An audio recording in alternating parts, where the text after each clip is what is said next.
खराब हुई है उसको सुधारने के लिए हमें कुछ ऐसी प्रैक्टिसेस, एक ऐसी योजनाएं और ऐसे कार्यक्रम जो पहले चला करते थे, जिन पे काम होता था, जिनसे चीजें बेहतर रहती थी, या फिर जो नए डाले जा सकते हैं, उन दोनों चीजों को जोड़कर पुरानी अच्छी चीजें और नई अच्छी चीजें, दोनों अच्छी चीजें जोड़ करके मिला करके, और इसको हम पूरे प्रोग्राम में एक प्रोग्राम के तौर पे चलाते हुए कोऑपरेटिव के माध्यम से और ग्राम स्वराज के माध्यम से, ग्राम सभा के माध्यम से जमीन पे उतार सकते हैं। तो हम लोग इस पे चर्चा करेंगे और ये पूरा सिस्टम समझने की कोशिश करेंगे कि किस तरह से पुराने समय में हमारी जो ग्रामीण व्यवस्था थी वो चलती थी, काम करती थी। तो सबसे पहले मैं अपनी बात रखूं, इससे पहले मैं हमारे जो अन्य साथी हैं उनको बारी बारी से बुलाऊंगा। यहाँ पे अलका दीदी जुड़ी हुई हैं, रमेश बोरसे जी जुड़े हुए हैं, राहुल शर्मा जी जुड़े हुए हैं। राहुल शर्मा जी, आपका स्वागत है। राहुल जी, आपका स्वागत है। राहुल जी, राहुल जी, आपका स्वागत है। सुन नहीं पा रहे हैं लगता है अभी। तो कुलदीप जी जुड़े हुए हैं, अजय भोट जी जुड़े हुए हैं। पुरानी ग्रामीण व्यवस्था कैसे काम करती थी, अगर हम उसको याद कर पाए और उसको आज के नए अनुसंधानों और नए प्रयोगों के साथ जोड़ पाए, तो कुछ एक बेहतर विकल्प तैयार हो सकता है और उसके माध्यम से चीजों को बेहतर तरीके से चलाया जा सकता है। तो अब हम लोग इसको शुरू करते हैं। पुराने समय में हम बिल्कुल पुराने समय से शुरू करते हैं और थोड़ा सा इसको बैकग्राउंड में कुछ दूसरी चीजों पे को भी हम जोड़ते हैं इसमें। जब, अगर आप सभी इसने इतिहास पढ़ा हो तो आपको पता होगा कि जो मानव सभ्यता का विकास जो हुआ वो क्रमिक हुआ। पहले मनुष्य जंगलों में रहता था, जंगलों से फिर धीरे धीरे जो है वो उसने छोटे छोटे कबीले बनाए। कबीले इसलिए बनाए गए कि उनको प्रोटेक्शन मिले, मतलब सुरक्षा मिले, और साथ ही साथ उनको शिकार करने में आसानी रहे। वो चीजों को एक साथ मिलके वो कर सकें। फिर धीरे धीरे में उनमें और समझ आई, तो वो जो है उन्होंने कृषि करना चालू किया। अब कृषि करना चालू किया तो कृषि करने के लिए एक जगह रुकना पड़ता था, और रुकने के लिए फिर गांव की व्यवस्था बनी, ग्राम की व्यवस्था बनी। तो पहले जो गांव बनते थे या अभी तक जो गांव बनते थे, आप सभी लोग तो आ, काफी अनुभव वाले हैं।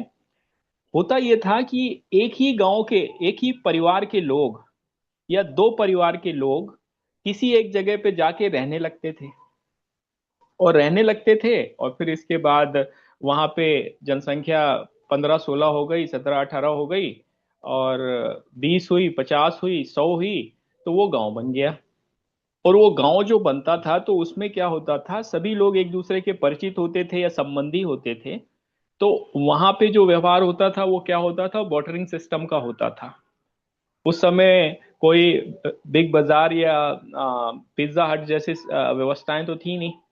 तो वो लोग कुछ ऐसा व्यवस्था बनाते थे कि उनको कहीं पे किसी के ऊपर निर्भर ना रहना पड़े, और वो आपस में ही बॉर्टरिंग सिस्टम करते थे। और आपस में ही लेन देन करके वो चीजों को कर लेते थे, और साथ ही साथ जब थोड़ी व्यवस्थाएं और नई हुई और पुरानी नई नवीनता की तरफ बढ़ी, तो बाजार लगने लगे, हाट बाजार लगने लगे, और फिर कुछ लोगों ने व्यापार शुरू कर दिया, जो माल इधर से उधर लेके बेचने लगे।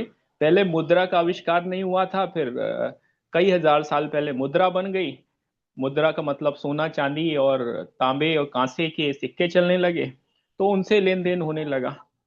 तो इस तरीके से ये धीरे धीरे हमारा एक क्रमिक विकास हुआ।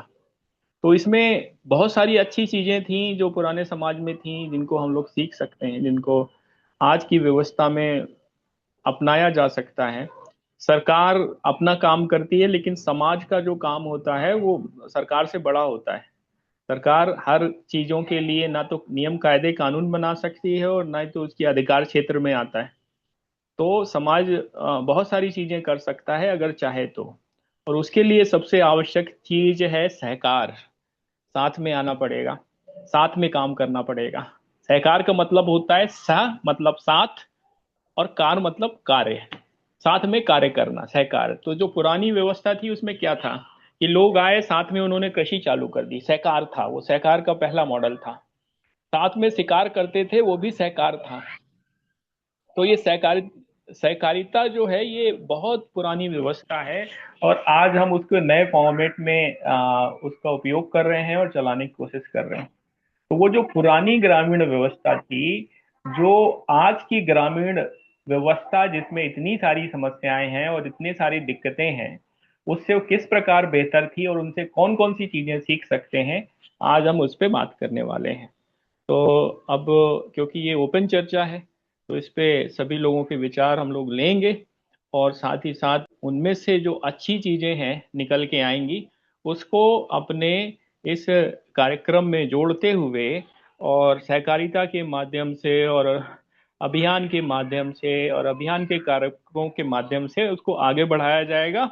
और वर्ड टू माउथ इसकी पब्लिसिटी करते हुए दूसरी जगह तक पहुंचाया जाएगा। और साथ ही साथ जो उसमें से भी जो चीजें निकलेंगी, तो वो सहकारिता के कार्यक्रमों में जोड़ करके अपने सिस्टम में लाया जाएगा। तो अभी शशिकांत जैन जी को मैं आमंत्रित करूंगा। और ये अभी किसने अपना माइक ऑन किया? नमस्कार अभिषेक जी, आपने मेरा नाम लिया था। मैं क्षमा प्रार्थी हूँ, मैं फोन जी, के पास नहीं था। सबका नमस्कार, धन्यवाद। नमस्कार। धन्यवाद राहुल जी। आज का जो चर्चा का विषय है, इस पर आपसे ही शुरू करना चाह रहे हैं।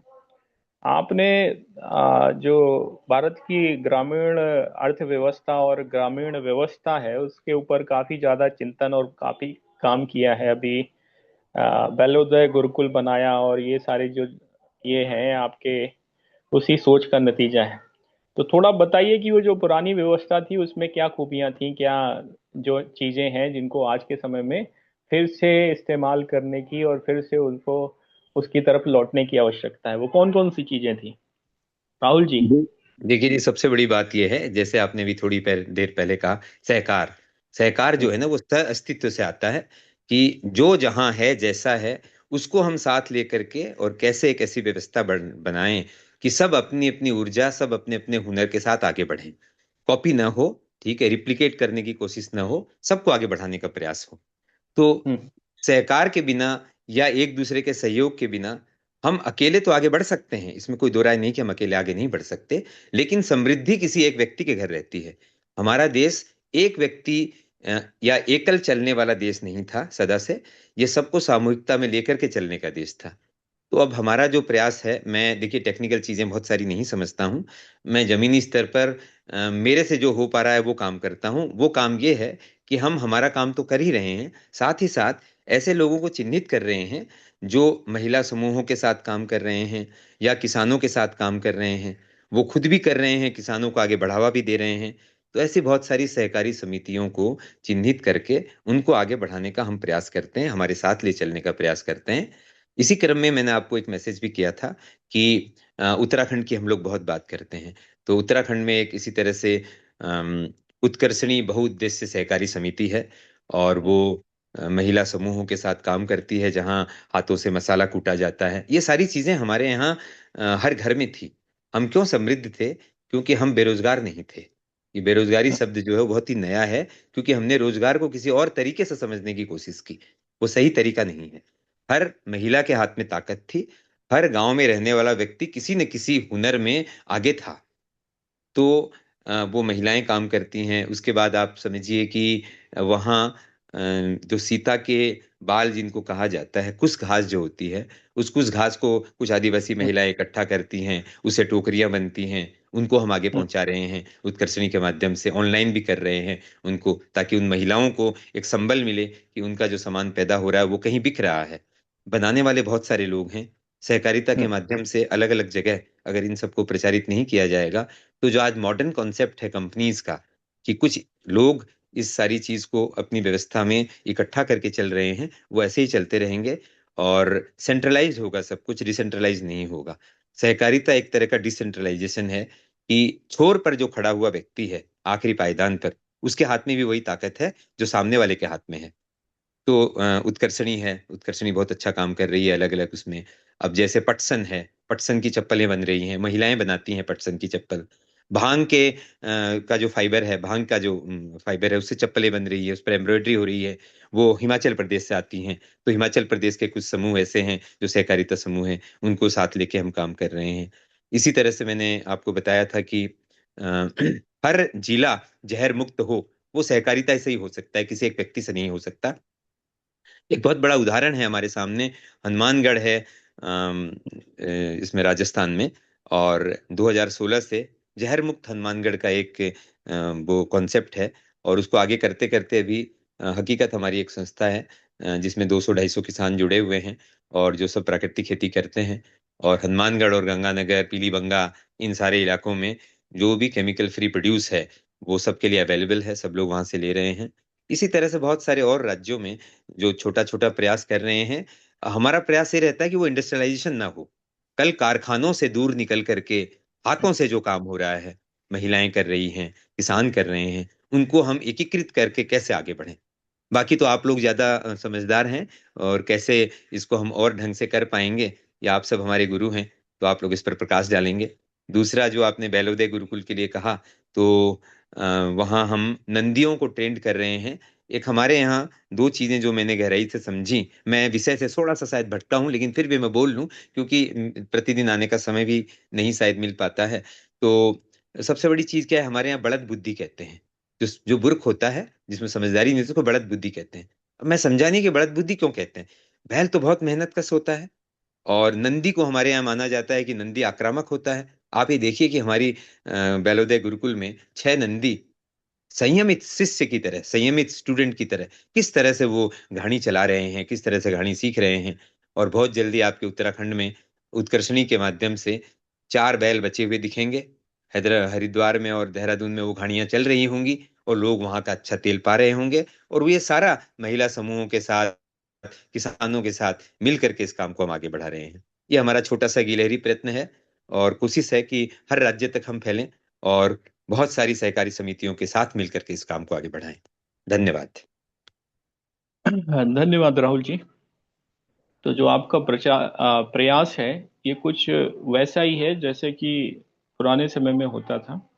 बस उसमें आज के टेक्नोलॉजी और आज की व्यवस्थाओं को थोड़ा जोड़ दिया गया है। पुराने समय में ये जो पूरा सिस्टम था, ये कुछ ऐसा था कि वो एक आत्मनिर्भर गांव होता था। कोई भी गांव, जो आज का गांव है, जहां इनपुट से लेके आउटपुट तक हर चीज के लिए गांव अब बाहर पे निर्भर हो गया है, तो पहले ऐसा नहीं था, वो आत्मनिर्भर था। और उसमें आर्थिक पक्ष हो, चाहे वो सामाजिक पक्ष हो या राजनीतिक पक्ष हो, सभी पक्षों पर एक तरह से एक व्यवस्थित व्यवस्था थी। तो हर गांव में एक ग्राम सभा होती थी, और ग्राम सभा में पंच होते थे, पंचायत होती थी। और वो सभी बुजुर्ग लोग होते थे जिनको बहुत अनुभव होता था, और वो ऐसे लोग होते थे जो सर्वमान्य होते थे। ये व्यवस्थाएं अभी तक चलती रहीं।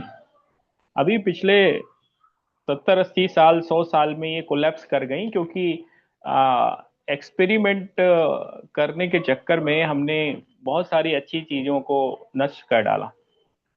तो इसमें क्या थी कि वो जो बुजुर्ग लोग होते थे वो निर्णय लेते थे, और चीजें जो हैं, जितने भी विवाद होते थे गांव के, डिस्प्यूट होते थे, उन सबको वो सेटलमेंट करते थे। और इसके अलावा जितने भी और काम होते थे, सामाजिक काम होते थे, लोगों की शादी ब्याह होते थे, उन सब में उनका दखल होता था। सभी गांव की बेटी उनकी बेटी होती थी, और गांव में कानून व्यवस्था वो लोग आ, वो करते थे। कोई गांव का व्यक्ति गांव में ही चोरी व्यभिचार नहीं करता था, चीजें सारी व्यवस्थित रहती थी।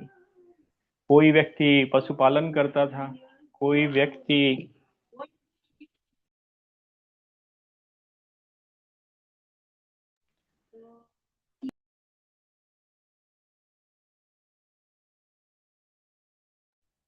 तो यहाँ पर ऐसा भी था, खेत होते थे, कुएं होते थे, तालाब होते थे, चारागाह होते थे। चारागाह पे सबका अधिकार होता था। अभी चारागाह पे भूमाफिया का नजर आ गया है। जंगल थे, वो भी सभी के थे, सभी के खेत खलियान थे। कुएं भी सार्वजनिक थे। तो एक परिवार जो किसी गांव में रहता था वो अकेला नहीं था। उसके साथ एक पूरा सिस्टम था, एक पूरी सहकार का मॉडल था, एक ऐसी व्यवस्था थी जिसमें कि वो एक अकेला परिवार, एक पूरा गांव उसके साथ खड़ा रहता था हर विषय पे।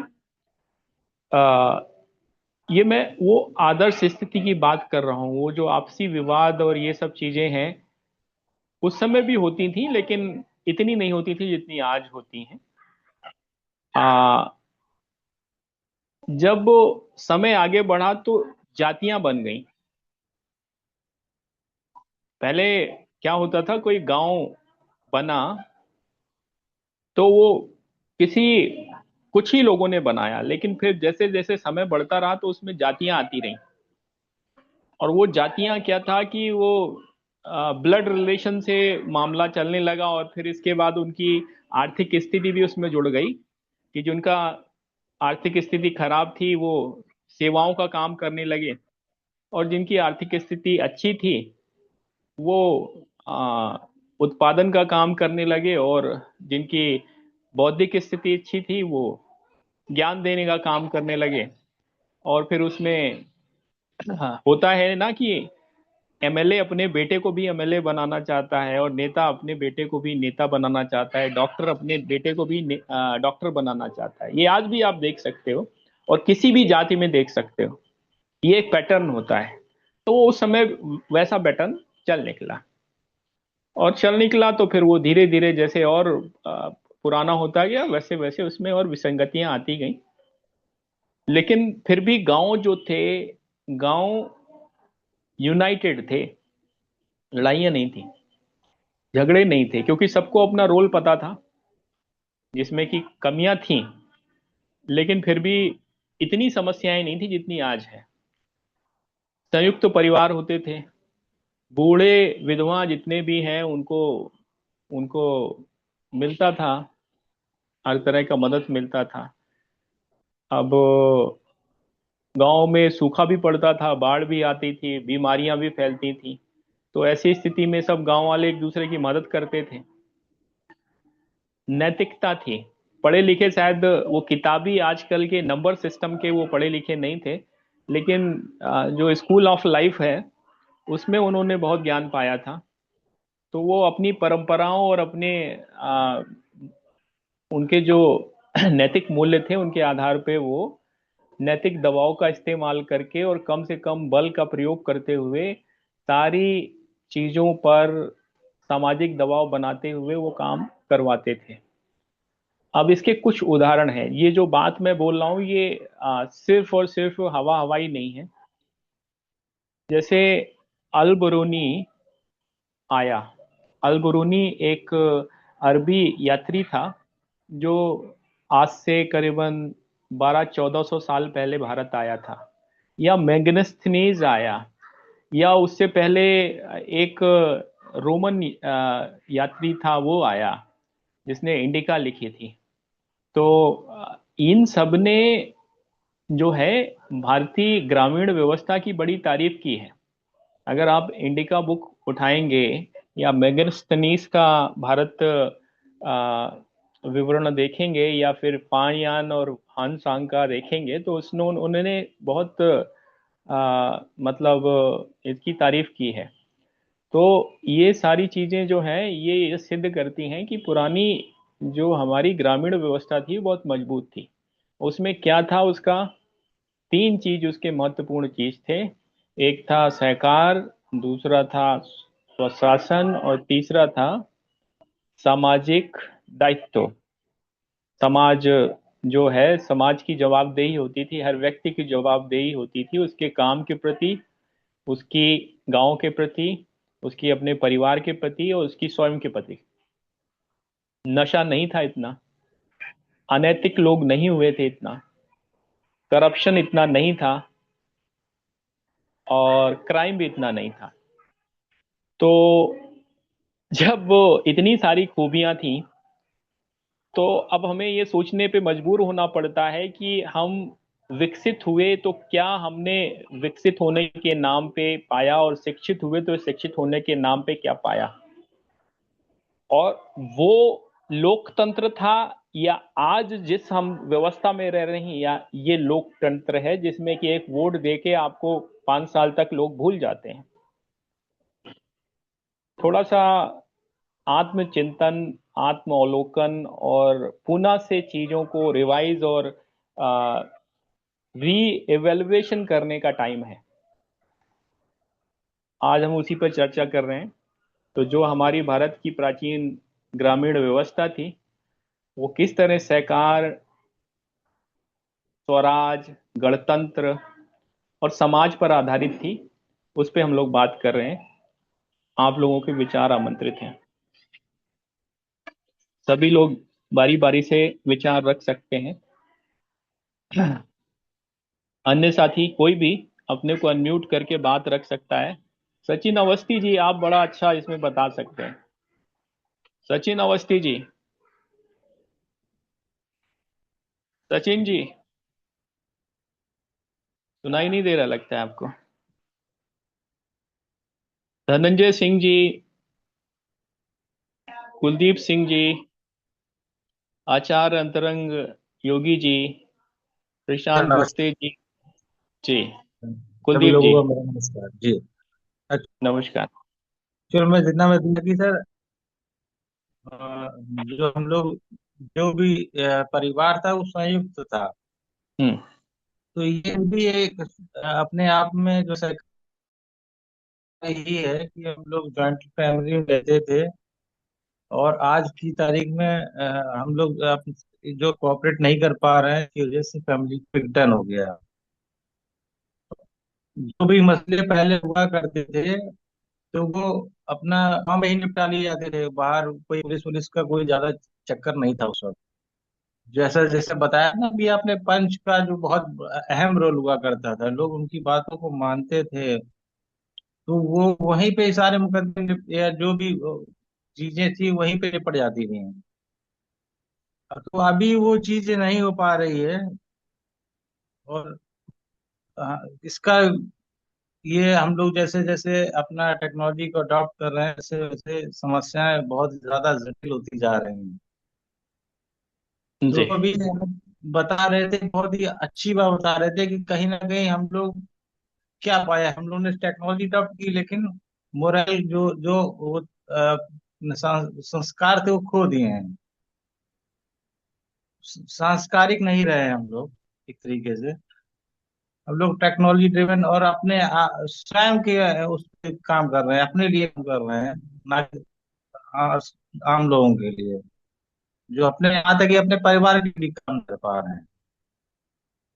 तो इसी सब चीजों के जो है अभी, जैसे मैं देख रहा था पहले क्या था, वो खेती करते थे तो सामूहिक रूप से करते थे। कोई अगर किसी को जरूरत होती थी तो आपस में लेन देन कर लेते कि भाई आप हमसे ये ले लीजिए, हमें वो चीज हमें दे दीजिए। तो इस तरीके से जो है मिलजुल के काम हुआ करता था पहले।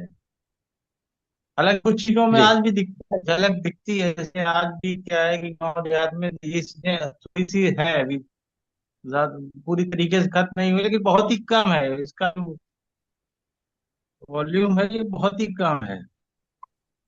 जी, तो इन सब चीजों को हमको फिर से एक बार को रिकॉल करना होगा, अगर हम लोग ऐसे एक अच्छा नागरिक और एक सहकार के रूप में अगर काम करते हैं, एकजुट होकर काम करते हैं, तो जैसे बताया ना, पहले अपने पैसे नहीं थे तो वो बिना पैसे के ही काम हो जाता था, क्योंकि आपस जी में ही सब काम करना है, सब सब लोग वहीं पे उपलब्ध हैं। सब सब हर हर वर्ग का व्यक्ति उपलब्ध है, हर सभी के अपने अपने काम बंटे हुए हैं, सभी लोग अपनी अपनी जिम्मेदारी निभा रहे हैं। वही चीज हमको फिर से एक बार जो है लानी पड़ेगी। तो इससे क्या होगा ना कि सभी काम मिलजुल कर होंगे। जो आज पैसे का मोल है, तो वो पैसे जिसकी आज हम लोग को बहुत जरूरत पड़ती है, इसका पैसे का मोल सब खत्म हो जाएगा अगर सब लोग मिलकर काम करेंगे। बस मेरा जी। इतना ही कहना था। धन्यवाद। धन्यवाद कुलदीप जी। राहुल शर्मा जी, आपने हैंड रेस किया। बस मैं यही कहना चाह रहा था जो कुलदीप जी कह रहे थे कि पहले जो हमारी व्यवस्था थी, जन्म परण मरण तक लेकर के सारी जो व्यवस्थाएं थी वो सामूहिकता पर ही निर्भर थी। जब बीज लगाया जाता था और घर में कम लोग होते थे तो दूसरे किसान आकर के बीज लगाते थे। जब फसल काटने की बारी आती थी तो सामूहिकता से फसल काटी जाती थी। जब शादी होती थी, विवाह होता था, तो एक घर से ये सब संभव नहीं हो पाता था। तो सारे घर के गांव के बर्तन साथ आते थे, सारे घर के बिस्तर साथ आते थे। वो जो सामूहिकता थी, वो जो एक कपड़े को बुनने के लिए एक ताना और एक बाना चाहिए होता है, वो जो सामूहिकता का ताना बाना था, वो आज की मॉडर्न लाइफस्टाइल को समझते हुए हमने उसे छिन्न भिन्न कर दिया है। रेसे बिल्कुल अलग हो गए हैं। और आज जो हम सहकारिता की बात कर रहे हैं, शायद आने वाले 5-7 साल बाद हम वापस ये गर्व से कह पाएंगे कि जो हम लोगों ने शुरुआत की, जो हमने सोच की, सोच रखी, उस सोच से वो जो बिखरा हुआ ताना बाना उस कपड़े का है। जो हमारा जो समाज है उसको हम कपड़ा अगर समझें, तो शायद 10 साल बाद हम ये कह पाएंगे कि जो शुरुआत हमने की उससे हम उसको वापस संरक्षित कर पाए। बस मैं यही कहना चाह रहा था। बिल्कुल सही बात आपने रखी। ये बात ही मूल है। देखिए, अगर हम प्राचीन पंचायतों की बात करते हैं और आधुनिक पंचायतों की बात करते हैं, तो थोड़ा सा तीन बिंदुओं पर हम उसको नजर डालते हैं। पहला ये है कि प्राचीन पंचायतें थीं, वो आत्मनिर्भर थीं। हर गांव आत्मनिर्भर होता था, क्योंकि उनको पता था कि हमें जो है अपनी जरूरत की सभी चीजें अपने यहाँ पर ही उगा लेनी है, ताकि किसी के ऊपर हमें डिपेंडेंट ना रहना पड़े। स्थितियां बनती बिगड़ती रहती हैं। सहभागिता थी। गांव में अगर किसी गरीब की बेटी की भी शादी होती थी तो हर व्यक्ति सहयोग करता था, हर व्यक्ति खड़ा होता था। किसी के यहाँ कोई दिक्कत होती थी तो हर कोई खड़ा होता था। सामुदायिक पशुपालन होता था, सामुदायिक बागवानी होती थी। नैतिकता थी। लोग अपने जवान के धनी थे। लोग जो बोलते थे वही करते थे। और इसी वजह से वहां पर ये सारे समस्याएं नहीं थी, बिल्कुल कम थी। आधुनिक जो पंचायतें हैं, उन्होंने क्या किया कि वो जो पुरानी, देखिए आप समझिए क्या क्या कोशिश क्या हुई। उन्होंने कोशिश ये किया कि जो ग्रामीण, उस समय की ग्रामीण व्यवस्था की जो कमियां थी उनको दूर किया जाए। तो उन्होंने रिजर्वेशन ले आया, उन्होंने महिला रिजर्वेशन ले आया, उन्होंने संविधान और कानून बना दिए। लेकिन समस्या कहां पर आ गई? समस्या ये आ गई कि नैतिकता, मॉरलिटी, धर्म, जो इन सब का बेस था, उससे ये उखड़ गए। यहाँ पे मौका परिस्थिति ने जगह ले ली, यहाँ भ्रष्टाचार ने जगह ले ली। और उसकी वजह से ये हुआ कि जो पूरी ग्रामीण व्यवस्था थी वो छिन्न भिन्न हो गई। और जो ग्रामीण चुनाव का मॉडल आया, उसने ऐसा सत्यानाश किया कि वहां पर ग्राम प्रधान का मतलब एक भ्रष्टाचारी आदमी के तौर पर, आप सपने में भी अगर किसी ग्राम प्रधान को सोचें तो 90%, 95% ऐसे ही लोगों का चेहरा दिखाई देता है जो भ्रष्टाचारी होते हैं, जो गांव का दोहन करते हैं, लूटते हैं, चुनाव में खूब पैसा खर्च करते हैं, और जब जीत जाते हैं तो गांव में भ्रष्टाचार करते हैं। तो आज की जो व्यवस्था ने हमें दिया, वो कुछ इस तरह का गांव दिया जो पिछले 70-80 साल में बना। अगर हम बात करें पुरानी व्यवस्था की, तो पुरानी व्यवस्था में जो था, धर्म था, परंपरा थी, सामाजिक सहमति था, ये आधार होते थे। मतलब इसी के उस ऊपर ये पूरी प्राचीन व्यवस्था खड़ी थी। ग्राम सभा सबसे ऊंची मानी जाती थी। आज भी हमें जो 73 संशोधन हुआ उसमें ये पावर दी गई, लेकिन कितने गांवों में लागू है? कौन लागू करा पाता है? आज भी गांव को दो लोग उंगलियों पे नचाते हैं। एक ग्राम प्रधान है, विलेज प्रेसिडेंट, और दूसरा विलेज सेक्रेटरी उंगलियों पे नचाता है। तो ऐसी व्यवस्था जो हमें मिली हुई है, जहां पर दो लोगों के हाथ में पूरे गांव की मुस्तकबिल आ गया है, पूरे हाथ के गांव की वो आ गई है, वो ज्यादा अच्छा था? या एक कलेक्टिव जो डिसीजन मेकिंग होती थी और जो पंचायतें होती थी जो मॉरलिटी पे डिसीजन लेती थी, वो ज्यादा बेहतर थी? आज गांव में हर घर में लीगल मामले हैं, और 20-20, 30-30 साल, 40-40 साल तक चलते हैं कानूनी लफड़े। फायदा किसको मिलता है? जो लीगल प्रोफेशन से जुड़े हैं, और प्रोफेशन इतना बड़ा हो गया कि करोड़ों लोगों को रोजगार देता है।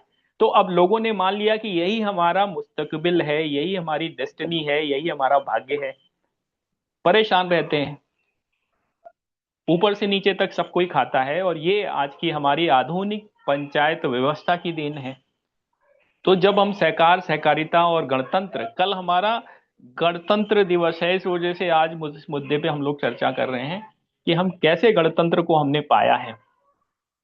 ये by the people, for the people और ऑफ द पीपल वाला गणतंत्र है, या सिर्फ और सिर्फ लोगों को बरगला करके, वोट ले करके और अपना उल्लू सीधे करने वाला गणतंत्र है? सोचने की बात है, राहुल जी। आप जो बात कह रहे थे उसका आज का उदाहरण ये है, दोबारा अगर हम इसे समझें, कि अभी हम जो भी काम करते हैं, आप लोगों को बताएं कि जितने कॉल आते हैं दिन में, 100-200 फोन आते हैं, 70% व्यक्ति जो है वो ये पूछता है कि पैसे अगर हम आपको भेज देंगे तो सामान आएगा नहीं आएगा, सामान डुप्लीकेट तो नहीं आएगा, हमारे साथ धोखा तो नहीं होगा। तो जो ये सबसे बड़ी व्यवस्था हमारी थी एक दूसरे पर परस्पर विश्वास करने की, आज हम ऐसे मुहाने पर आके खड़े हो गए कि एक हाथ को दूसरे हाथ पर विश्वास नहीं है। क्योंकि जब हम इंडिविजुअलिस्टिक बात करते हैं, एकल यूनिट की बात करते हैं, तो वहां धोखा है, फरेब है, उसके चांसेस हैं। लेकिन जब हम सहकार की बात करते हैं, जहां 50 लोग एक साथ जुड़े हुए होते हैं, एक दूसरे की लगाम एक दूसरे के हाथ में होती है, तो कोई चाह करके भी कुछ ऐसा कर नहीं सकता जो गलत हो। तो वहां विश्वास स्थापित होता है। इसलिए एक मूल मंत्र सहकार का ये भी है कि अगर ट्रस्ट स्थापित करना है तो सहकारिता में जाना पड़ेगा, समूह बनाना पड़ेगा।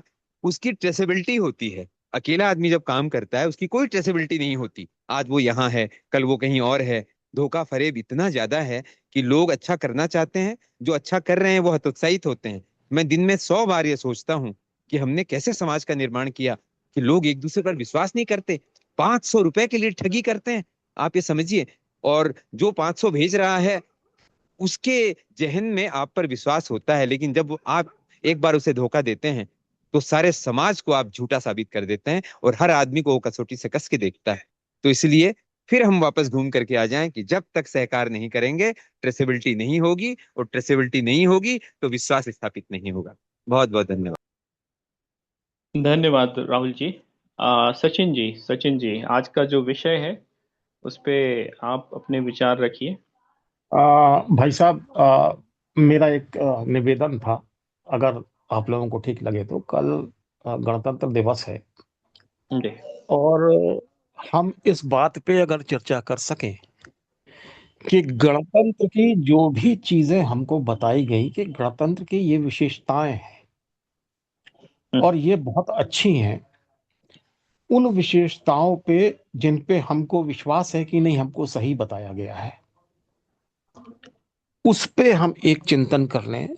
चाहे 4 5 6 घंटे का प्रोग्राम हो, एक बात उठा लें कि of the people on the people, वो क्या आप बता रहे थे, जो इस तरह के कुछ सूत्र हैं 10 15 जो गणतंत्र के लिए स्थापित है कि गणतंत्र इसलिए अच्छा है। तो क्या ये सही में अच्छा है? इस पे हम एक चिंतन कर लें। दूसरा, जो वास्तविक समस्याएं हैं वो क्या गांव की अलग हैं, प्रदेश की अलग हैं, राष्ट्र की अलग हैं और विश्व की अलग हैं? इन पे हम चिंतन कर लें एक आध दिन, किसी दिन। और या वो एक सी हैं, क्योंकि जिन समस्याओं पे हम चिंतन कर रहे हैं वो समस्याएं सर्वव्याप्त है। जैसे भाई साहब बोल रहे थे कि अभी उन्हें बात कही राहुल जी कि हमारे यहाँ सबसे बड़ी समस्या है कि एक आदमी धोखा करता है तो आदमी सोचता है पूरा समाज धोखा करेगा, और हर बार एक नया आदमी आ जाता है तो हम किस पे विश्वास करें। ये इसके पीछे का कारण ये है कि पहले एक खानदानी व्यापार होता,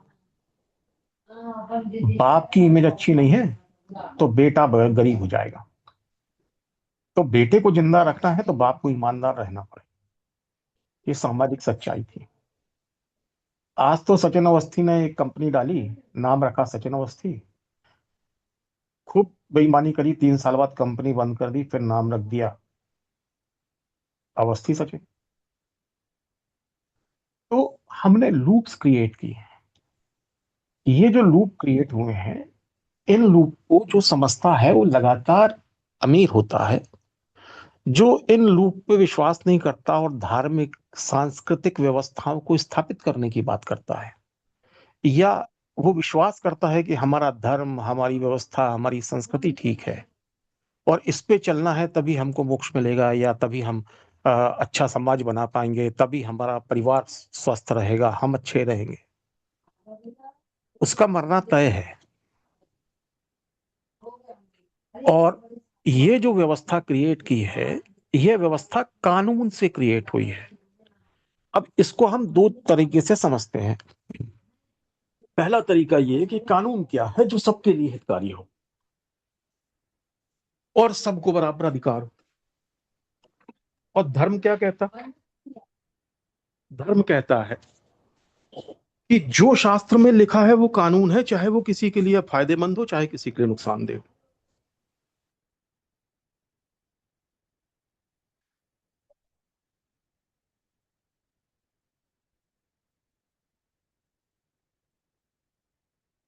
आपकी आवाज चली गई सचिन जी। व्यवस्थाएं कह लो, आपकी हाँ, उसके आपकी हिसाब। आवाज साफ नहीं आ रही है। आपकी अच्छा, आवाज ब्रेक हो रही है। अब ठीक है? आचार्य जी, अंतरंग अब जी, ठीक? आप, हाँ, अब अभी ठीक? थोड़ी सी आई। जी। तो जो जो जो व्यवस्थाएं जो निर्मित हुई हैं पिछले 60 70 80 सालों में, बल्कि 200 250 सालों में, वो व्यवस्थाएं किसी एक तरफ अलाइन है। धर्म जो है वो विकेंद्रीकृत। ठाकुर जो है वो मरने के लिए पैदा होता था। आज सेना वाला बोलता है कि भैया हमको कितने करोड़ दे रहे हो, हमारे राष्ट्रपति को उठा के ले जाना हो तो ले जाओ, हमको इतने करोड़ चाहिए। तो पहले ये डर गांव में पैदा हुआ, फिर ये प्रदेश में पहुंचा, फिर देश में पहुंचा, अब ये वैश्विक है।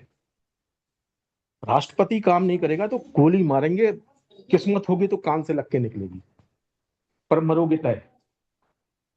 तो ये जो चीजें बदली हैं, ये इन दो चीजों के बदलने के पीछे के कानून बनाए गए। उन कानूनों से धार्मिक व्यवस्थाएं छोड़ी गई। ये पहले भी होता था पर इतना नहीं होता था, और जिसने कर दिया उसके खानदान बर्बाद हो जाते थे। जयचंद का नाम सचिन सुना जी, है? सचिन जी, ऐसा है ना, जी। इतना बड़ा विषय है, इस पे हमें कई दिन भी बात करनी पड़ेगी, तभी दिन कम महीनों पड़ेंगे। थोड़ा छोटा महीनों कर लेते हैं। महीनों आज का जो बहुत। विषय है अब मैं उतने पे ही सीमित रहते हैं। अब आचार्य सहकारिता पर, अंतरंग जी, एक हाँ, सहकार सहकारिता नहीं, सहकारिता जो आज का सहकारिता। विषय है उस, नहीं नहीं, हमें सहकारिता पे नहीं आपसे सीखना है, मुझे मालूम है सारा सहकारिता।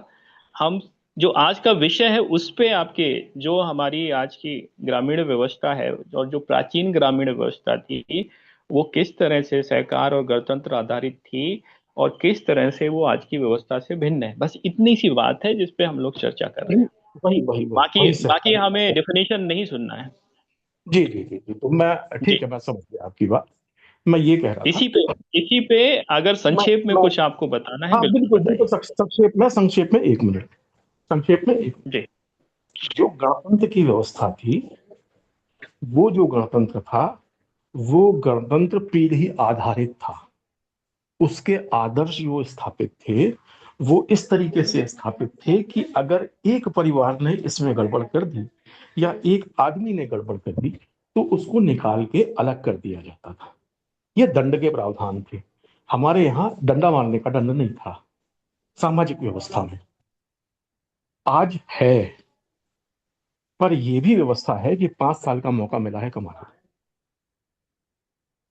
तो ऐसी कुछ चीजें हैं। और सहकारिता जो है, सहकारिता जो शब्द आया है ये अंग्रेजों का शब्द है। हमारे यहाँ कुटुंब थे, कुटुंब के अंदर सहकार होता था। कोई आदमी को छुट्टी नहीं, कोई दुकान कभी बंद नहीं। रात में 9 बजे आपको कोई चीज चाहिए तो मिल जाएगी, 12 बजे चाहिए तो भी मिल जाएगी, क्योंकि घर से बिकती थी या जिस आदमी के यहाँ से बिकती थी, जिस दुकान से बिकती थी, वो वहीं रहता। तो चीजें जो थी उनको जब हमने बदला है, और जिस तरीके से बदला है वो उस तरीके में गड़बड़ है। मेरा सिर्फ ये कहना है। आगे व्हाट जी, यू। धन्यवाद धन्यवाद। अभी ये जो चर्चा हो रही है, अभी हमारा पिछले हफ्ते एक प्रोग्राम हुआ था, घर घर गुरुकुल, गांव गांव पंचकुल। तो उसी का ये एक्सटेंशन भी है। और कल 26 जनवरी है, तो उसके परिप्रेक्ष्य में भी है।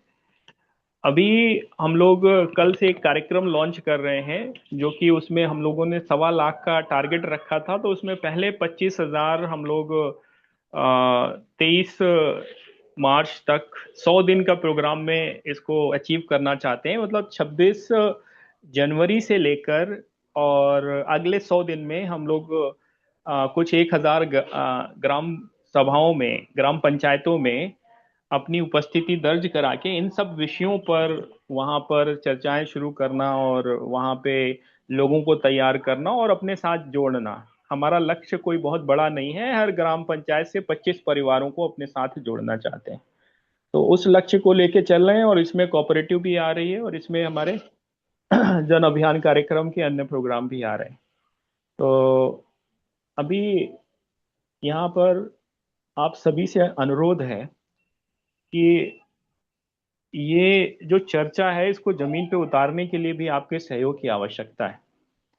हाथ जोड़कर अनुरोध है। ज्ञान सभी के पास है, लेकिन वो ज्ञान तभी सार्थक है जब उसको हम जमीन पे उतार कर समाज में कुछ एक पॉजिटिव चेंज लाने की स्थिति में है। अन्यथा सारा ज्ञान व्यर्थ है। वो हमारे अंदर पड़ा हुआ एक पुरानी किताब, रद्दी किताब जैसा है, उससे ज्यादा उसका कोई मतलब नहीं है। जो भी आज चर्चा हो रही है, उसमें जिम्मेदारी भी बनती है कि हम इस चर्चा को उतारें जमीन पे। तो उसमें सभी लोग मिलकर साथ में काम करें, वो किसी भी तरह से करें, और स्वयं का स्वार्थ भी जोड़ लें तो ज्यादा अच्छा होगा, क्योंकि उससे ये रहेगा कि दुख नहीं होगा, और सारी चीजें स्पष्ट हो रहेंगी कि हाँ ये चीज है, इससे हम इतना समाज का भला करेंगे और इतना अपना भी करेंगे। तो ये अनुरोध है। आज का विषय पे आचार्य अंतरंग जी, आप अपनी बात रखिए, संक्षेप में रखिएगा।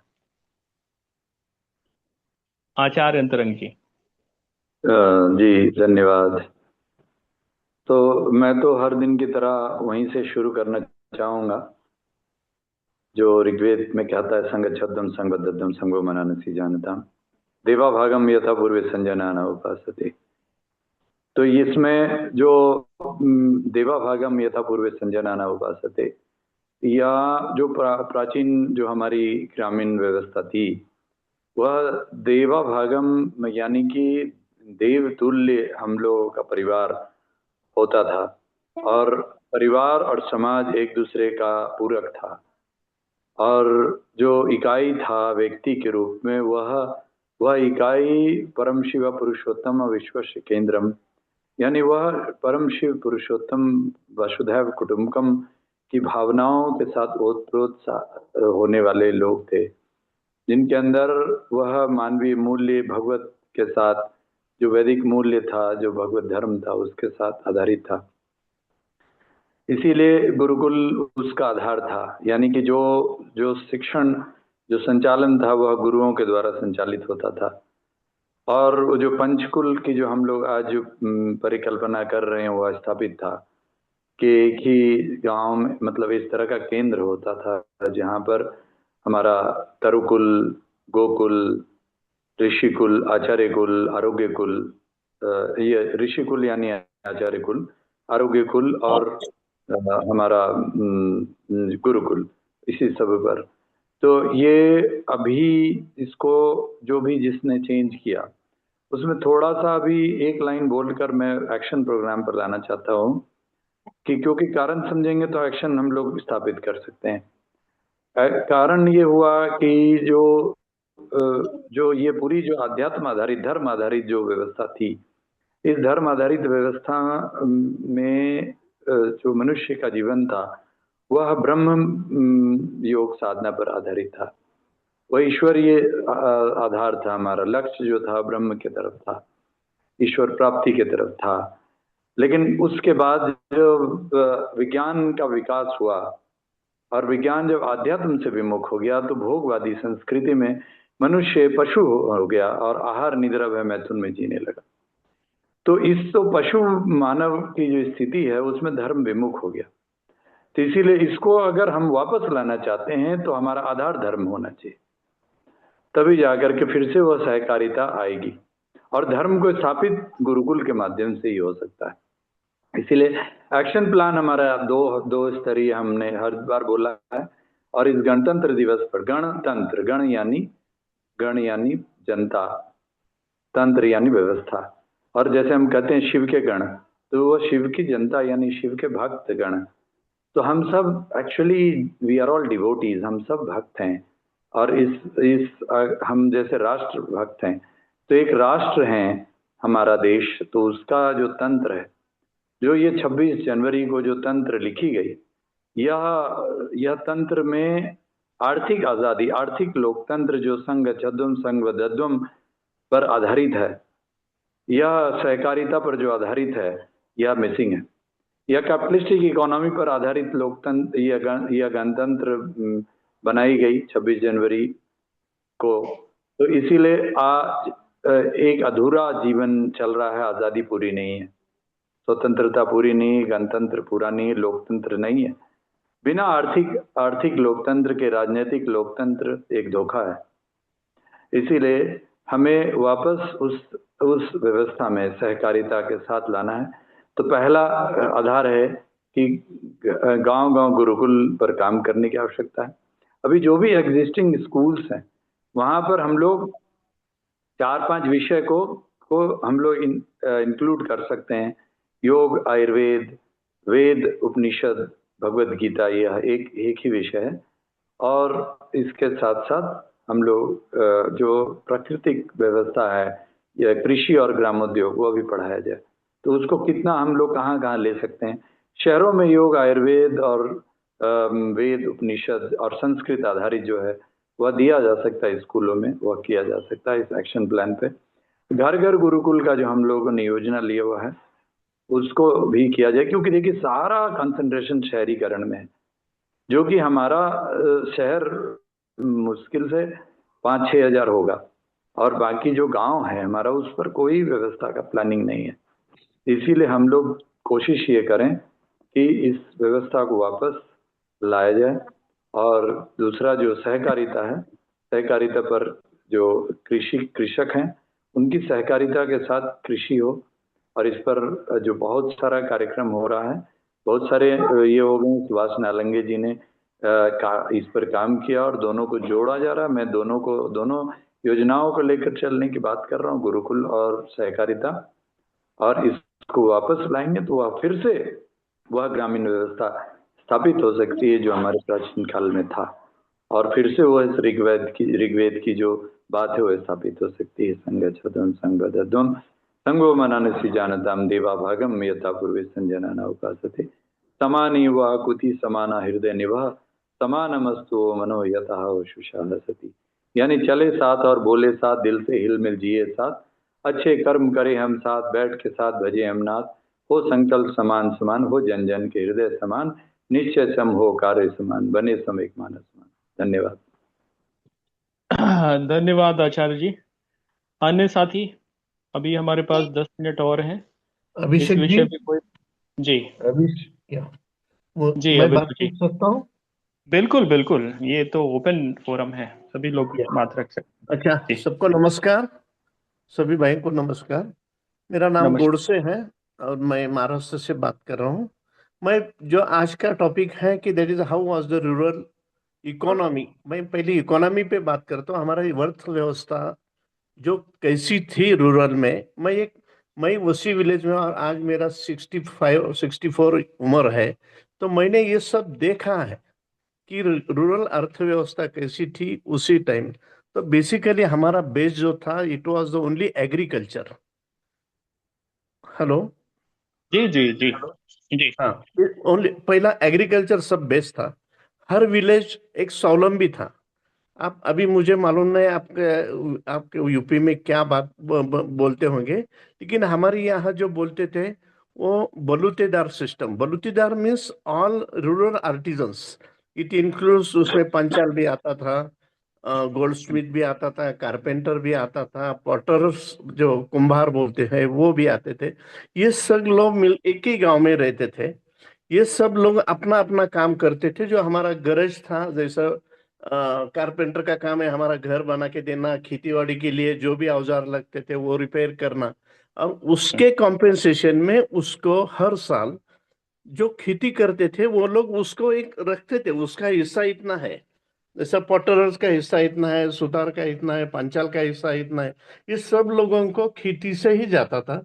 और उसी टाइम लोगों की जरूरत भी उतनी ही थी कि हमको खाने के लिए धान मिलना चाहिए।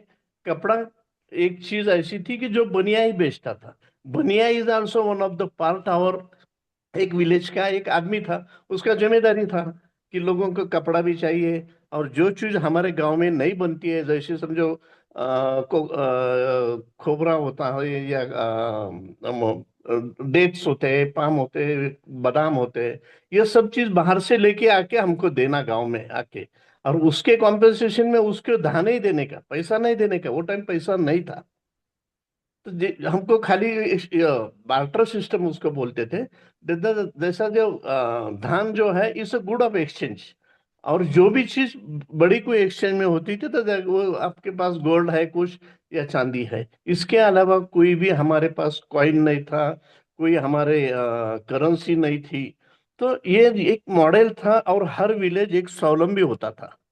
और एक विलेज में एक इकोनॉमिकल सिस्टम, जो आप समझिए मैंने जो इकोनॉमिक सिस्टम कैसा चलता था, ये बेसिस पे इकोनॉमिक सिस्टम हमारी चलती थी। मैं एडमिनिस्ट्रेशन या पॉलिटिकल या इस पे बात नहीं करता। लेकिन मैं आपको एक एग्जांपल बता देता हूँ। जैसे किसी साहब ने बोला हमारा ये कोर्टबाजी में इसमें होता, मैं खुद मेरा घर में देखा है, मैं बचपन में देखता था। My father was a freedom fighter. और मेरे घर में रोज सुबह कम से कम 10 15 लोग आते थे, फैमिली भी होती थी, ये होती थी।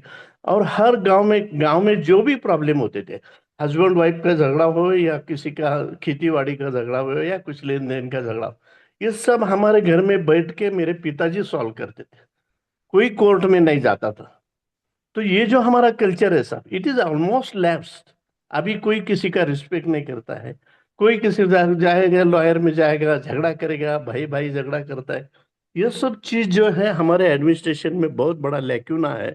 और हमको अभी देखो गांव में जो सिस्टम इकोनॉमी से, it is actually real model of cooperative. अभी खाली यही मॉडल हम देखते हैं, गुड्स ऑफ एक्सचेंज। हम कश्मीर से सेब लेके आएंगे, हम नासिक से हमको ऑनियन दे देंगे। यूपी से हम कुछ लाएंगे, लीची लाएंगे, हम नासिक से ग्रेप देंगे। This is the exchange type model जो हम हमारे हमारे सोसाइटी में हम लोग कर सकते हैं। तो ये मेरा जस्ट, मैं शॉर्ट में, आपने मुझे टाइम दिया, मैं आपको एक मॉडल, रूरल इकोनॉमी का मॉडल आपको बता दिया। और मैं वही मॉडल हमारे सोसाइटी में लाना चाहते हैं कोऑपरेटिव में। That's all. Thank you. जी, बहुत बहुत धन्यवाद अभिनव जी। ये जो आपने बलूतेदार सिस्टम यस का यस, बताया, बलूचीदार सिस्टम बोलते हैं, यस। बाल्टर सिस्टम। ये तो मालूम ये नहीं मुझे क्या, artisan system, rural artisan system बोलते हैं। जी जी, हमारे यहाँ पर इसको जजमानी सिस्टम बोलते हैं। नॉर्थ इंडिया में जजमान हाँ होते हाँ। थे। और अच्छा। ये जब फसल की कटाई होती थी तो सभी को उनका हिस्सा जाता था। हाँ हाँ। और ये बॉर्डरिंग सिस्टम पे ही पूरा बेस था। पैसे का इन्वॉल्वमेंट बहुत मिनिमम होता था। यस। आ, और इनिशियल डेज में तो शायद होता भी नहीं था क्योंकि पैसे ही नहीं थे। तो हम्म अभी ये जो वाटरिंग सिस्टम है ये तो खत्म हो गया, क्योंकि हमारा जो सोशल फैब्रिक था या जो सामाजिक हम्म। व्यवस्था थी वो कोलैप्स कर गई। और वो हाँ। कोलैप्स कैसे की? जैसे कि यूरोप कोलैप्स कर गया, तो वैसे ही यूरोप के जो एजुकेशन के इन्फ्लुएंस में आया वो भी कोलैप्स कर गया, वो सोसाइटी भी कोलैप्स कर गई। आज का ही मैं एक न्यूज एक्चुअली था। हम्म। अभिषेक, ये हम्म। मुगल के राज से करेंसी चालू हो गया। जैसा शेर शाह सूरी ने जो पहला रुपीस बनाया ना, वहां जी। से वहां से करेंसी चालू हो गया। मतलब मुगल नहीं। के जमाने से ये हमारा सिस्टम कोलैप्स होने का शुरुआत हो गया था। सॉरी हम्म। सॉरी, लेकिन ये एक नॉलेज के हिसाब, मेरा नॉलेज के हिसाब से मुझे लगता है नहीं, सिस्टम वहां से ही कोलैप्स। करेंसी करेंसी पहले से ही आ गई थी, ऐसा नहीं था। करेंसी पहले भी थी। करेंसी तो कनिष्क के टाइम पे भी थी, आज से 2000 साल पहले थी। करेंसी आ हाँ चुकी थी, लेकिन उसका यूज बड़ा लिमिटेड था। ये हाँ मैं हाँ। कह रहा हूँ। उतना हम्म एक्सटेंसिव यूज नहीं था जो अब हर चीज में करेंसी का यूज होता है। पहले लोग क्या होते थे कि अलग अलग क्षेत्रों में, गांव में रहते थे। हम्म कनेक्टिविटी इतनी नहीं थी। जैसे कि आज हम लोग यहाँ पे, आप नासिक में बैठे हैं और हम कानपुर में बैठे हैं बात कर रहे हैं। कनेक्टिविटी हम्म नहीं थी। और इंफ्रास्ट्रक्चर भी इतना अच्छा नहीं था कि लोग 1 घंटे में मुंबई से दिल्ली आ जाएं। तो लोग जो हम्म होते थे कोशिश करते थे कि अपने यहाँ पर ही वो सारी जरूरत की चीजें उगा लें और व्यवस्था हम्म कर लें, ताकि उनकी डिपेंडेंसी बाहर लोगों पे कम हो। पहले हम्म अटैक होते थे, पहले जो होते थे हमले होते थे, आक्रमणकारी आते थे। तो वो तरह हम्म तरह की युक्तियां लगाते थे कि किस तरह से हम किसी गांव को बर्बाद कर दें, वो कर दें। जब हम्म चंगेज खान ने वो किया, तो उसकी जो स्ट्रेटजी, जो उसकी मिलिट्री स्ट्रेटजी का एक हिस्सा था, वो हम्म बीमारियां फैला देता था। वो हम्म उसके पास ऐसे लोग थे जो कि फ्लैग्स और एंथ्रेक्स जैसी बीमारियां जो होती थी वो उस राज्य में फैला देते थे, वहां पे लोग मरते थे। और हम्म बहुत नुकसान होता था। तो इसलिए लोग जो है वो किसी बाहरी व्यक्ति से, अननोन व्यक्ति से खाने पीने की चीजें लेते ही नहीं थे। हम्म और ये सारी चीजें जो हैं उस समय के समाज में थी, कि वो लोग जो है वो अपने लिए ही उगाते थे, अपने लिए ही खाते थे। और साथ ही साथ ऐसी व्यवस्था थी कि उनके पास जो उस गांव को चलाने के लिए जितने भी हम्म तरह के एक्सपर्ट चाहिए होते थे या सर्विसेज चाहिए होती थी, वो उनके पास अवेलेबल होती थी। हम्म। ये इस तरह से उन्होंने बनाया हुआ था। ये Yes. हम बात करते हैं उस एज की, विलेजेस की, कि जब एक विलेज की व्यवस्था, जो ग्रामीण व्यवस्था थी, वो एक अपने व्यवस्थित दौर में आ चुकी थी। फिर इसके Yes. बाद जो एक और आता है कि अगर हम उसको कंपेयर करते हैं आज की जो हमारी मॉडर्न ग्राम सभा है और जो पुरानी ग्राम सभा थी, तो पुराने दौर में जब पंचायत की मीटिंग होती थी, पंचायत लगती थी, जब पंच बैठते थे, जब वो निर्णय लेते थे, तो गांव के सभी जो वयस्क लोग होते थे वो वहां पर जाते थे और उन निर्णयों में भागीदारी करते थे। बकायदा हम्म ढोल पीट कर बताया जाता था कि इतने बड़े बजे पंचायत लगेगी और आपको हम्म। वहां पर आना है, और सभी लोग पहुंचते थे। सभी लोगों Yes. को ये एक अपना दायित्व तो लगता था कि हाँ, हमको वहां हम्म जाना है और वो करना है। आज की हम्म डेट में ग्राम सभा की जो कॉन्स्टिट्यूशन ने हमें प्रोवाइड किया है कि ग्राम हम्म सभा की 3 मीटिंगें होंगी। 15 अगस्त हम्म। को होगी, कल 26 जनवरी की। अब पता लगाइए कितने गांवों में ग्राम सभा की मीटिंग हो रही है। नहीं होती, कहीं हाँ, नहीं होती। ये बराबर। जितने भी वो होते हैं, हम्म प्रधान और ये जो विलेज सेक्रेटरी होते हैं, ये क्या हम्म करते हैं कि फ्लैग होस्टिंग कहीं का दिखा के और उसी को ग्राम सभा की मीटिंग के तौर पे दिखा के और खाना पूर्ति कर लेते हैं। क्योंकि उनको पता है कि अगर ग्राम सभा की मीटिंग हो गई तो उसमें तो बड़े टेढ़े क्वेश्चन आ सकते हैं। पावर तो, क्योंकि अल्टीमेट बॉडी तो वही है। जैसे कोऑपरेटिव में जनरल बॉडी होती है अल्टीमेट बॉडी, वैसे ही ग्राम सभा होती है किसी गांव की अल्टीमेट बॉडी, सबसे सुपीरियर बॉडी। लेकिन वो जानबूझ के बाय डिजाइन वो मीटिंग नहीं कराते। तो हम एक ऐसे दौर में आ गए हैं जिसमें हमारे पेपर में तो है कि वी आर 80% लिटरेट। इंडिया का जो या लिटरेसी रेट है वो ऑन पेपर हम्म 80% है। लेकिन हम्म हम लोग इतने इलिटरेट हो गए कि हमें ये भी हम्म। नहीं पता है कि what's are our rights and what's are our duties. और या उसमें जो गांव में रहने वाले हैं उनको यही नहीं पता है, या शहर में रहने वाले हैं उनको यही नहीं पता है कि हमको वार्ड सभा की मीटिंग करनी है। तो हम्म एक तरह से हम एक फिर से वही स्टोन एज में आ रहे हैं। अभी एक रिपोर्ट हम्म मैंने पढ़ी, रिपोर्ट में ये बताया कि AI is making peoples dumber, बेवकूफ बना रहे हैं, हम्म मंदबुद्धि बच्चे हो रहे हैं, क्योंकि अब हर चीज के लिए वो एआई के पास जाते हैं, अपना दिमाग नहीं लगाते हैं, अपने को उस कंफर्ट हम्म जोन में रखना चाहते हैं, एआई के पास गए और जो भी उनको उल्टी पुल्टी इंफॉर्मेशन मिली उसी को हम्म उन्होंने अल्टीमेट ट्रूथ मान लिया। ये उस एज में बहुत हम कुछ। लौट रहे हैं जहां हम्म पर जो हालत बैल की हुई वही हम्म हालत हम मनुष्यों की हो जाएगी अगर हम नहीं हम्म, चेते तो। एआई को या, लेकर इतनी एडवर्स रिपोर्ट्स आ रही हैं, इतने एडवर्स वो आ रहे हैं कि इसका हम्म क्या समाज पे और क्या सोसाइटी पर और क्या हमारे जो सर्विस क्लास इकोनॉमी पे, सर्विस इकोनॉमी पे और जो हमारे ओवरऑल इकोनॉमी पे क्या इम्पैक्ट पड़ने वाला है, सोशल स्ट्रक्चर पे क्या इम्पैक्ट करने वाला है, सारे एडवर्स हैं। इंडिया के साथ हम्म दिक्कत यह है कि ये 1.5 बिलियन का देश है। इतनी बड़ी हम्म पॉपुलेशन को पालना संभालना और इस टेक्नोलॉजी के दौर में बहुत मुश्किल हो जाएगा अगर हमने समय रहते इस पे काम नहीं किया। समय बड़ा कम है और हमें मिलके काम करना है, कुछ ऐसे मॉडल बनाने हैं जिससे या, आने वाली चुनौतियों का सामना हम कर सकें। ओके, थैंक यू अन्य अभी। या, थैंक यू अभिनव जी। अन्य हम्म साथी कोई अगर इसमें और कोई बात रख सकते हैं तो रखें। अभी हमारे पास 2-4 मिनट हैं, उस पर हम लोग चर्चा करेंगे और आपकी बात सुनना चाहेंगे। मैं नाम लेता जाता हूं ताकि कोई साथी छूट न जाए। किसी को और अगर कुछ याद आ रहा हो तो वो भी रख सकता है। धनंजय जी, डॉक्टर सुभाष नालंगे जी, आ, जोकारे साहब, अभिषेक आ, जी। जी अभिषेक जी, जी जी जी मैं कुछ बात कर रखना चाहता हूँ। जी जी सर, शशिकांत जी बोलिए। हाँ। मैं बहुत संक्षिप्त में रखना चाहूँगा। जी जी वास्तव में हमारा जो एजुकेशन पैटर्न वगैरह वो 200 साल से अपने खत्म कर दिया और अपना जो पुराना इतिहास है उसको पूरी तरह से दबा दिया।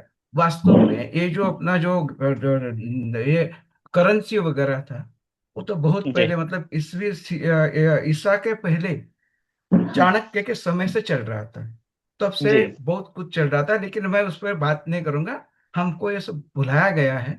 अभी मैं इस पर फोकस कर रहा हूँ कि एक ट्रेनिंग पैटर्न मैं बना रहा हूँ, और जी वो मैं एक 5-6 दिन के अंदर मैं उसको अच्छी तरह से बना करके शेयर कर दूंगा। तो फिर उसके जी। हिसाब से हम जो भी अपना अपना जो संस्था का उद्देश्य है, उसका जो हम्म। विजन है उसको पर, और लोगों को कैसा जोड़ना है, ग्राम सभाओं को भी कैसा संबोधन करना है, उसका एक ट्रेनिंग नहीं, पैटर्न बना मैं करके थोड़ा आपके थोड़ा सा साथ मैं में शेयर रोकूंगा, कर दूंगा। ठीक है। थोड़ा सा मैं रोकूंगा। हाँ, ठीक है, ठीक है। देखिए ऐसा है कि अगर कोई ट्रेनिंग प्रोग्राम बना रहे हैं तो पहले मेरे से आपको काफी सारी चीजों को समझना और जानना पड़ेगा, क्योंकि जो पुराने डॉक्यूमेंट हैं उसी पे वो आगे अपग्रेडेशन होगा। जो हमारी मीटिंग्स में रिजोल्यूशन हुए उन्हीं का वो फर्दर अपग्रेडेशन होगा। यहाँ पे जो चर्चाएं होती हैं इनमें से जो महत्वपूर्ण बिंदु निकल के आते हैं और जो एक्शन आइटम निकल के आते हैं उनको आगे के हमारे प्रोग्राम्स में और एक्टिविटीज में जगह मिलती है। तो कोई भी ट्रेनिंग प्रोग्राम जो होगा, ये बनाया जाएगा, ये साइलोज में नहीं बनेगा। ये क्या होगा, ये प्रॉपर एक कंसल्टेशन के साथ बनेगा। पहले हमारे से आप सारे वो डॉक्यूमेंट लो, उसको पढ़ो और मैं उसके बेसिस पे आप डिजाइन करो। ठीक। मेरा कहने का मतलब वही था अभिषेक जी, कि ये जो ट्रेनिंग के जो बिंदु हो पहले मैं आपके साथ शेयर करूंगा, और फिर उस पर नहीं नहीं, हम ऐसे नहीं, मतलब ऐसे आपको नहीं जैसा होता। लगे। नहीं नहीं नहीं, ऐसे नहीं ठीक है, होता ठीक है। है, ठीक है, ठीक है, होता ये है, मैं ठीक है, आपको भेजूंगा, मैं आपको वो सारे ठीक है। डॉक्यूमेंट भेजता हूँ, आप उसको पढ़िए और हम्म, फिर इसके बाद आप अपना हाँ, ड्राफ्ट ठीक। दीजिए, उसमें फिर हम लोग चर्चा करेंगे। हम्म। ठीक है। ये उससे ओके, ये रहेगा ओके, ना कि ओके वो बात, ठीक। डुप्लीकेसी नहीं होगी। जी जी। ठीक है, यस, यस, यस, धन्यवाद, धन्यवाद। धन्यवाद। और कुछ इसमें आज के टॉपिक में कुछ आपको कहना है, आज के विषय में, आज के विषय में, जो आज का विषय है। शशिकांत जी, शशिकांत जी, आज के विषय में हाँ, कुछ कहना चाहेंगे आज आप? के विषय पे, नहीं, आज के विषय पे मैं अभी बात करने के मतलब इसमें नहीं, एक्चुअली मैं आउट ऑफ नागपुर हूँ और दूसरी जगह हूँ, मेरे मतलब पुणे में हूँ। मैं आज के विषय पे मैंने कोई अपने मेरा अपना अभी तक कोई ये नहीं बनाया, राय नहीं बनाई है। तो फिर मैं जैसे राय बनेगी मैं 2-4 दिन के बाद में आपके साथ शेयर करूंगा, जी ठीक है? जी जी, बिल्कुल बिल्कुल बिल्कुल। हाँ और हाँ अभी जो हाँ हमारा हाँ जी। प्रोग्राम है उसी का ही एक्सटेंशन है, आप इसको सुने। अ, अन्य साथी, सुभाष जी। आज कार्यक्रम में बहुत अच्छी चर्चा हो गई। पहले क्या था, आज क्या है, और आज क्या बदलाव करना चाहिए। और पहले जो था वो ठीक ठाक था। कोऑपरेटिव पहले सारा चलता था, कोऑपरेटिव द्वारा चलता था। फिर आज भी लोग और सरकार कोऑपरेटिव द्वारा काम करना चाहते। लोग भी पसंद कर रहे हैं कि कोऑपरेटिव द्वारा ही काम हो जाएगा अच्छी तरह से। चाहे वो टैक्सी में हो, या चाहे कृषि में हो, या चाहे गुरुकुल में हो। तो ये सारा काम कोऑपरेटिव द्वारा ही अच्छा होगा और पहले जैसा होगा। इतना ही मुझे कहना है। धन्यवाद। धन्यवाद सुभाष जी। कुछ और महत्वपूर्ण बिंदु मैं बताता हूँ, क्योंकि ये भी जानना जरूरी हो जाता है। जो ग्राम सभा के बारे में मैंने बताया, उसमें क्या है कि एक जो प्रतिनिधित्व होता था, वहां पे पार्टिसिपेशन होता था या लीडरशिप होता था, उसमें पुराने समय में जो ग्राम सभा होती थी, ग्राम सभा में अगर कंफ्यूजन आ रहा है तो ग्राम सभा वो होती थी गांव के सभी वयस्क लोगों का समूह। जितने भी वयस्क लोग होते थे उनका समूह ग्राम सभा बोला जाता था। तो वो ग्राम सभा जो थी वो कलेक्टिव मिल बैठ के तय करती थी कि कौन व्यक्ति उनके पंच और सरपंच होंगे, वो तय करती थी। आज जो है वो प्रत्यक्ष चुनाव है। ये क्या है, बहुमत पर आधारित है। जैसे मान लिया कि 1,000 लोगों में से 400 लोगों ने वोट किया, क्योंकि ग्राम सभा में वोटिंग कम होती है, 40-45% पे चुनाव होता है। और उसमें मतलब 1,000 लोग थे, 400 लोगों ने वोट किया और जिसको 150 वोट मिले वो जीत गया, चयनित हो गया। तो इस तरह से जो वहां पर चुन के आया, तो वो कहीं ना कहीं उसका जाति का दखल या किसी तरह से वैध अवैध धन का प्रभाव या और कोई प्रभाव से का भी कई बार असर होता है। तो आज की जो व्यवस्था है वो कुछ इस तरह की है। फिर इसमें जो है, यहाँ पर कई बार क्या होता है कि गांव में अच्छे लोग तो होते हैं, लेकिन रिजर्वेशन जैसी स्थितियां बनती हैं तो रिजर्वेशन की वजह से जो होते हैं वो अच्छे लोग जो होते हैं वो उनको उतना स्पेस नहीं मिल पाता। अच्छे लोगों का मतलब ये है कि हर वर्ग में, जैसे महिला के लिए रिजर्व हो गया तो पुरुष पीछे हो गया, वो भले ही पीछे से चलाता रहे या ना चलाता रहे। तो रिजर्वेशन वाला सिस्टम आया नए वाले में। कुछ जगह अच्छा भी है और कुछ जगह खराब भी है, दोनों ही चीजें हैं इसमें। रिजर्वेशन से कुछ फायदे भी हुए हैं और कुछ नुकसान भी हुए हैं, दोनों चीजें हैं। तो जो मेरिट बेस्ड सिस्टम था, अब वो सोशल अपलिफ्टमेंट बेस्ड और ग्रुप बेस्ड हो गया। तो ये थोड़ा फर्क आया। फिर इसके बाद जो है, जो निर्णय की प्रक्रिया पुरानी थी, उसमें सभी से बातचीत थी, आपसी सहमति बनती थी, सामाजिक दबाव होते थे, और जो निर्णय लिए जाते थे वो कोई भी ऐसे उटपटांग निर्णय नहीं लिए जाते थे। वो सबका एक तरह से सामूहिक होते थे। उसमें भले ही वो पंचों के माध्यम से या सरपंचों के माध्यम से होते थे, लेकिन सामूहिक होते थे। आज जो प्रक्रिया है वो बहुमत पे आधारित है। अगर 100 में से 60 लोग जो है एक तरफ हो गए, या 100 में से 51 लोग एक तरफ हो गए, तो वो बहुमत हो गया। और वो प्रक्रिया सिर्फ 5 साल में एक बार वो अपनाई जाती है। इसके बाद जो है वो उन सब प्रक्रिया पे कोई जाता ही नहीं है। ये सारी चीजें नौकरशाह और वहां का प्रधान मिलके संभालते हैं। बाकी की भूमिका जो है वो कागज तक सीमित रह जाती है। न्याय जो होता था त्वरित होता था। आज जो न्याय की स्थिति है हमारे आज की ग्राम व्यवस्था में बहुत बुरी हो चुकी है। 20-20 साल, 30-30 साल, 40-40 साल लोग न्याय के लिए भटकते हैं, और सारे अदालतों के चक्कर काटते काटते लोग मर जाते हैं, लोगों को न्याय नहीं मिलता। पुराने समय में न्याय जो होता था वो उसकी व्यवस्था ये होती थी कि अगर आप अपने गांव के न्याय से सहमत नहीं है, तो उसका एक 11 गांव की पंचायत होती थी, जिसको दूसरा नाम दिया जाता था। वहां पर जाके आप अपील कर सकते हैं। तो वहां पे जो लोग होते थे और भी वरिष्ठ होते थे, वो उसका जजमेंट देते थे। और अगर वहां पे उनको लगता था कि नहीं, हमारे गांव में न्याय नहीं हुआ, तो वो आगे अपील करके बड़े क्षेत्र में अपील करके और उसमें न्याय पाते थे। आर्थिक वाला व्यवस्था पहले ही अभी अभिनव जी ने बताया। सामाजिक व्यवस्था और जो है वो पहले ही हम बात कर चुके हैं। तो राज्य जो था, राज्य का हस्तक्षेप गांवों पे बिल्कुल कम था, नहीं था उतना, बिल्कुल लिमिटेड इंटरफेयर करता था। केवल और केवल वो लगान वसूलते थे, और बाकी चीजों पे जो था वो कोई कंट्रोल नहीं था। वो सभी ऑटोनोमस थे, स्वायत्त इकाई थी गांव। तो आज की व्यवस्था में क्या है कि ये सारी चीजों पे नौकरशाही और राजनीति का प्रभाव है, राज्य और केंद्र की योजनाओं पे निर्भर हैं, और एक तरह से भिखारी जैसी स्थिति हो गई है।